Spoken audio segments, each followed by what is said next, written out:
Hello नमस्कार दोस्तों, स्वागत है हमारे यूट्यूब चैनल में। सबसे पहले तो मैं अपना इंट्रोडक्शन देना चाहूँगा। मेरा नाम है दीप यादव।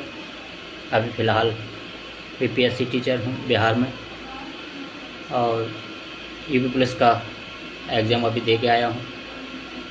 आपको पता ही है कि बिहार में जितने भी टीचर हैं ज़्यादातर 90% यूपी जाना चाहते हैं। तो आज हम बात करेंगे यूपी पुलिस के एग्ज़ाम के बारे में, कैसा रहा मेरा एग्ज़ाम और क्या कट ऑफ जा सकती है, कैसा एग्ज़ाम का लेवल था। और बच्चे कुछ कह रहे हैं टफ़ है, कुछ कह रहे हैं सरल है। तो मैं खुद दे के आया हूँ, मुझे पता है पेपर मतलब टफ़ था या सरल था, उसका मैं एनालिसिस कराऊँगा आपको अच्छी तरह से। और अभी घबराने की ज़रूरत नहीं है। जो क्वेश्चन ज़्यादा बता रहे हैं बच्चे या फिर ये सोच रहे हैं कि कट ऑफ ज़्यादा जा सकती है, तो ऐसा कुछ नहीं है। वैकेंसी बहुत हैं, 60,000 वैकेंसी हैं। और पहली बात यह है कि आपको पता ही पेपर जो है सही बनाया है बिल्कुल। थोड़ा सा पिछली बार से जीके उसने ऐसा कर दिया है कि प्लस कर दिया है। तो मैं पेपर मेरा 24 फर्स्ट में पेपर था, और मैं मुरादाबाद यूपी से हूँ, अभी बिहार में समस्तीपुर में हूँ। टीचर अभी TRE 1 का टीचर था। तो पेपर तो देना ही है क्योंकि यूपी जाना है। अभी तो फ़िलहाल जिसमें भी जाएँ यूपी जाना बहुत ज़रूरी है, क्योंकि आप सबको पता है सब अपने पास के लिए जाना चाहते हैं। तो 24 फर्स्ट में मेरा था, और पेपर में लेवल में ये था थोड़ा जीके प्लस आ रही है, बाकी मैथ रीजनिंग नॉर्मल है, कोई इतनी दिक्कत नहीं है। लेकिन जिसने अच्छे से मैथ रीजनिंग की होगी तो वो स्कोर अच्छा ले जाएगा। हाँ, बच्चों के स्कोर कम आ रहे हैं और कुछ ज़्यादा भी बता रहे हैं। अभी क्या है, कोई यूट्यूब वाला कोई आंसर बता देता है, कोई यूट्यूब वाला कोई आंसर बता देता है, जिससे बच्चे चेक करते हैं और क्या करते हैं, जो सही होता है यानी सब में से जिससे भी सही बैठता है वही अपना आंसर मान लेते हैं। लेकिन अभी तो जब आंसर की ऑफिशियल आंसर की आएगी तो 4-4 5-5 क्वेश्चन कम से कम घटने ही घटने हैं, निश्चित है, कोई डाउट नहीं है इसमें। तो इस बात से अभी कोई टेंशन ना लें। अगर आपको कोई 120 या 15 125 बता दे तो, और उसके बाद मैं अपने भी नंबर बताऊंगा आपको। और आपके लिए मैं इसलिए OMR भी लाया हूँ। अपनी जो OMR है उसको भी मैं आपको शेयर करूँगा। ये मेरी OMR है अभी जो मैंने दिया है, तो मैं बताता हूँ। तो घबराने की ज़रूरत नहीं है, पेपर जो है नॉर्मल है। अभी ये तो 23, 24, 25 का निपटा है, 30, 31 का भी बाकी है। सारे पेपर हो जाने दीजिए, उसके बाद एक आंसर की ऑफिशियल आंसर की जो आएगी उसके बाद एनालिसिस करेंगे कि क्या कट ऑफ जा सकती है। अभी फाइनल कट ऑफ पर हम कोई भी चर्चा नहीं करेंगे। हालांकि बहुत कट ऑफ पर जो है वीडियो बन चुकी हैं, हमने इस पर कट ऑफ पर वीडियो नहीं बनाना चाहते हैं, क्योंकि कट ऑफ पर वीडियो जब भी बनाएं जब पूरा एनालिसिस हो जाए, पूरे पेपर हो जाएँ, फिर कैसे क्या कौन सी शिफ्ट को कितना नॉर्मलाइजेशन मिल सकता है, ये 23 वाले को मिलेगा या 24 वाले को मिलेगा या 25 वाले को मिलेगा। लेकिन ये तो है कि 23 फर्स्ट वालों को थोड़ा फ़ायदा तो मिलता है, क्योंकि उन्हें पता नहीं होता है पेपर का आइडिया, मतलब पेपर कैसा होता है। तो अब 5 दिन का जब पेपर हो जाएगा उसके बाद ये आइडिया लगा सकते हैं कि पेपर है कैसा। लेकिन हाँ, मैं खुद दे के आया हूँ, तो पेपर ये जो है आप ऐसे मान के चलिए, अभी 120 बता रहे हैं, वो 120 वाले 115 पर तो आना ही है निश्चित, या 110 पर, ये निश्चित है। क्योंकि अभी तो सबसे चेक करके, हाँ भाई कुछ तो होंगे ही होंगे। जो लड़के हैं, जैसे मेरा एक साथी है वो भी बिहार में टीचर है, उसका भी अच्छा स्कोर है, मैं उसका भी स्कोर बताऊंगा आपको। मेरा स्कोर है वो भी मैं आपको बताऊंगा। हम दोनों पेपर दे के आए हैं और दोनों ही हम यूपी जाना चाहते हैं। हालांकि सिलेक्शन हो जाएगा, उसकी कोई डाउट नहीं है, लेकिन अभी तो बहुत काम है। सिर्फ पेपर देना ही या पेपर पास करना ही सिलेक्शन नहीं होता है, तो इसलिए अभी से कुछ ज़्यादा वो करने की ज़रूरत है नहीं। बाकी जैसे भी आपने देखो पेपर अटैम्प्ट किया है, अगर आपने ईमानदारी से पढ़ाई की है और आपने अपना बेस्ट दिया है, आपका सिलेक्शन हो जाएगा, कोई दिक्कत नहीं है। लेकिन हाँ, कोई कह रहा है कि 90 कट ऑफ जाएगी, कोई कह रहा है 100 कट ऑफ जाएगी, कोई कह रहा है 110 जाएगी। देखो, कट ऑफ अभी किसी के पास नहीं है, ऑफिशियल किसी के पास नहीं है, सब तुक्का लगा रहे हैं, सब अंदाज़ा लगा रहे हैं, ठीक है।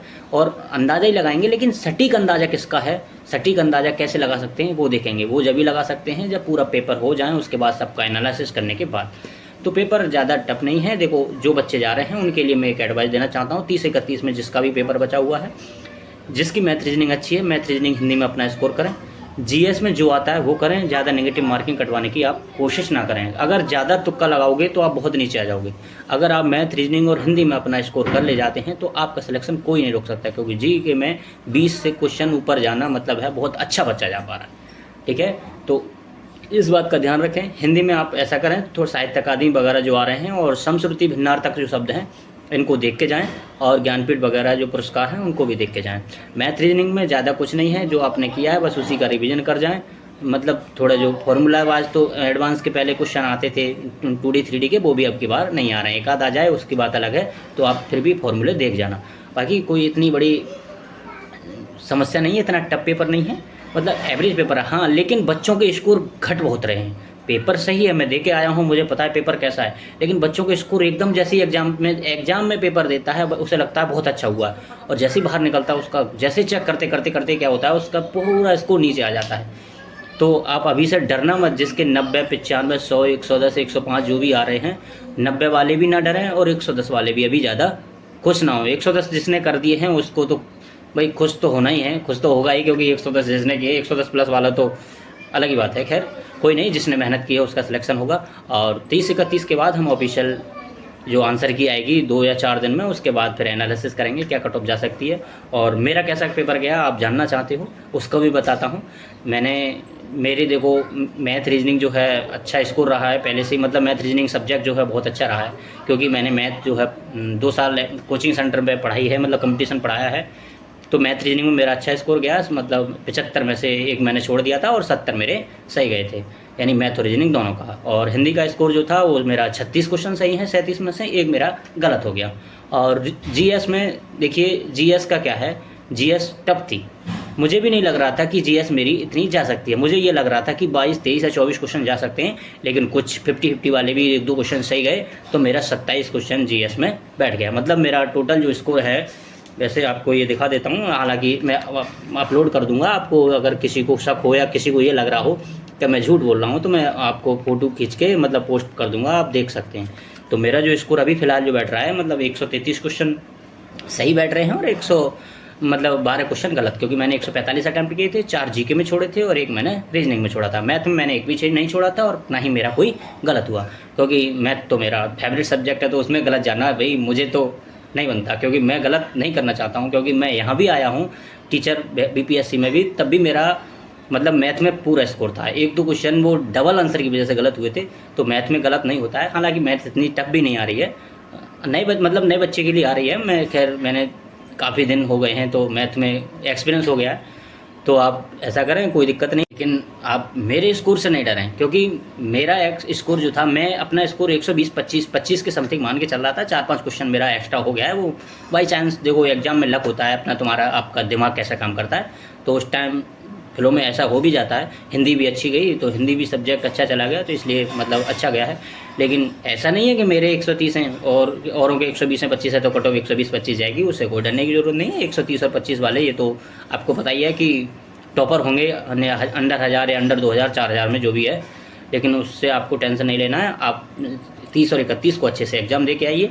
मैंने बताया है, आप जैसे ही हम मॉक टेस्ट लगाते हो वैसे ही वहाँ लगाना, अपना कोई चेंजअप नहीं करना। जो सब्जेक्ट पहले लगाते थे, लेकिन कोशिश करना कि मैथ रीजनिंग निपटा लो, क्योंकि मैथ रीजनिंग हिंदी आप निपटा लोगे तो जीएस तो आप जानते हैं। मैथ रीजनिंग के लिए हाँ टाइम की बात है, टाइम कम नहीं पड़ेगा अगर आपकी प्रैक्टिस है तो। टाइम क्यों कम नहीं पड़ेगा, आप ये देखना कि जो आपसे क्वेश्चन नहीं बन रहे हैं, पहले ही आपको लग जाएगा कि ये टफ है, तो पहले से ही आप क्या करना, गोला करके, क्योंकि 2 बार में पेपर अटेम्प्ट करना आप। हालांकि मैं दूसरी बार में ज़्यादा क्वेश्चन नहीं छोड़ता हूँ, लेकिन दूसरी बार में क्वेश्चन ज़रूरी है जिसके लिए टाइम कम पड़ता है। मेरे लिए टाइम नहीं, हालांकि कम नहीं पड़ा था, मेरे लिए 20 से 25 मिनट बच गए थे, क्योंकि मैंने मैथ और रीजनिंग बहुत जल्दी लगा दी थी। हाँ, जीएस में मेरे लिए टाइम लगा था, क्योंकि जीएस ऐसी थी, लेंथी थी, तो पढ़ने में टाइम लग रहा था, तो उससे आपको कोई दिक्कत नहीं है। बशर्ते आप ये याद रखना कि टाइम को मैनेज करते हुए, घड़ी अब तो लग चुकी हैं, हर एक रूम में घड़ी है, और अपना टाइम देखते रहें, और बाकी आसानी से कोई दिक्कत नहीं है। आपने अगर तैयारी की है तो मैथ रीजनिंग इतनी टफ नहीं आ रही है, आप 65 से 70 क्वेश्चन आराम से कर सकते हो, इसमें कोई दिक्कत नहीं। 75 में से मैथ रीजनिंग अगर आपने अच्छा स्कोर, मतलब अच्छी तैयारी की है तो। हालांकि ऐसा भी नहीं है कि जिसके मॉक में 90 या 100 आ रहे हों उसका सिलेक्शन नहीं होगा। मैं मॉक में 90-100 वाला भी 105 या 100 पार कर सकता है, ठीक है। तो आप इस बात से टेंशन ना लें। और पेपर ज़्यादा टफ नहीं है, प्रेशर हैंडल करना बहुत टफ है। प्रेशर अगर आपने ले लिया तो प्रेशर में क्या होता है, प्रेशर में ही क्वेश्चन गलत होते हैं। सरल क्वेश्चन से ही हमारा सिलेक्शन होता है, और सरल क्वेश्चन जब गलत होते हैं जब प्रेशर आता है। तो हमारी भी कोशिश है कि जल्दी से यूपी में आए, और आपके लिए खुशखबरी भी है कि यूपीएसआई की भी वैकेंसी आने वाली हैं। जो भी अच्छी तैयारी में है बच्चा, वो यूपीएसआई की तैयारी में लग जाए पेपर के बाद। और इसको पेपर को जल्दी से निपटाइए। उसके बाद ऑफिशियल आंसर की आ जाएगी 3-4 दिन में। उसके बाद हम फाइनल कट ऑफ बताएंगे क्या जा सकती है। देखो एग्जैक्ट तो कोई नहीं बता सकता पूरे यूट्यूब में, क्या कोई भी नहीं बता सकता एग्जामिनर के अलावा, क्योंकि उसे मतलब जो एग्ज़ाम लिया उन्हें पता है। लेकिन हाँ, कुछ अनुमान हद तक लगाया जा सकता है कि किस से किस यानी कितने के बीच में रह सकती है, यानी कितना एवरेज रह सकता है। अभी फ़िलहाल जो है बच्चा 90 से 100 के बीच में बहुत ज़्यादा है, बहुत ज़्यादा है। जो मतलब बच्चा पढ़ने वाला था वो 90, और जो थोड़ा अच्छा है, जिसने अच्छा स्कोर किया वो 90 यानी 100 से 110 के बीच। 110 से ऊपर वाला तो आप ऐसे मान लीजिए टॉपर की श्रेणी में आ रहा है, क्योंकि 110 प्लस तो बहुत कम बच्चों के बच रहे हैं। आपको ये लग रहा होगा 120-15 जो बता रहा है, आप अपने लाइब्रेरी में, आप अपने गांव में पूछ के देख सकते हैं कि कितने क्वेश्चन हैं आपके, कितने नहीं हैं। और झूठ भी बोल रहा होगा, ऐसे भी नहीं है। जिसके 100 हैं वो 105 बता रहा है, जिसके 95 हैं वो 100 बता रहा है। लेकिन हाँ, कुछ बच्चे ऐसे भी होंगे जिसके 120 और 125 होंगे। एक मेरा दोस्त भी है जो यहीं पर टीचर है बिहार में, उसके भी 125 हैं। 129 उसके सही हैं और 16 उसके गलत है, 125 हैं। हालांकि 1-2 क्वेश्चन बाद में ऑफिशियल आंसर की से इधर उधर हो सकता है, और मेरा भी होगा, ऐसी बात नहीं है, 1-2 क्वेश्चन इधर उधर होगा। लेकिन हाँ, इतना मुझे पता है कि 1-2 क्वेश्चन से ज़्यादा कहीं इधर उधर नहीं होगा, क्योंकि जीएस में वही है और मैथ रीजनिंग में तो कोई गलत हो नहीं, मतलब इधर उधर हो नहीं सकता। होगा तो सिर्फ इसमें जीके और हिंदी में 1-2 क्वेश्चन इधर उधर हो सकता है। तो आप डरने की कोशिश ज़रूर नहीं है, मेहनत से पेपर दीजिए, कोई दिक्कत नहीं है, अच्छे से और सिलेक्शन होगा। बाकी कट ऑफ की वीडियो हम आप बता दें आगे जब ऑफिशियल आंसर की आ जाएगी। मोटा मोटा मैं आंकड़ा आपको दे देता हूँ कि जिसके भी 90 प्लस हैं ओबीसी में, वो रेस लगाना स्टार्ट करते अभी जो हो गए पेपर, और जिसके भी 100 प्लस हैं जनरल में, वो रेस लगाना स्टार्ट कर दे। और ऐसा नहीं करे कि मेरे 90 हैं तो मेरा नहीं आएगा। 90 प्लस वाला रेस फिजिकल की तैयारी करे और 100 प्लस वाला फिजिकल की तैयारी करे।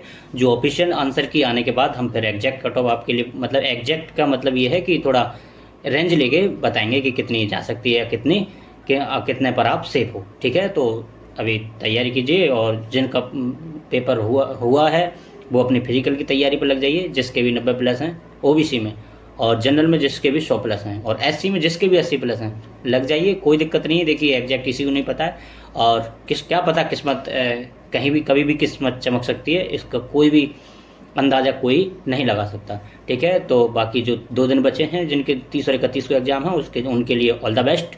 अच्छे से पेपर दे के आओ, उसके बाद फिर देखते हैं कहाँ स्कोर यानी कितनी कट ऑफ जाती है। ऑफिशियल आंसर के बाद फिर देखते हैं। और हमारे चैनल को सब्सक्राइब करना, लाइक का बटन जरूर दबाना अगर पसंद आए वीडियो तो। ठीक है, थैंक्स फॉर वॉचिंग।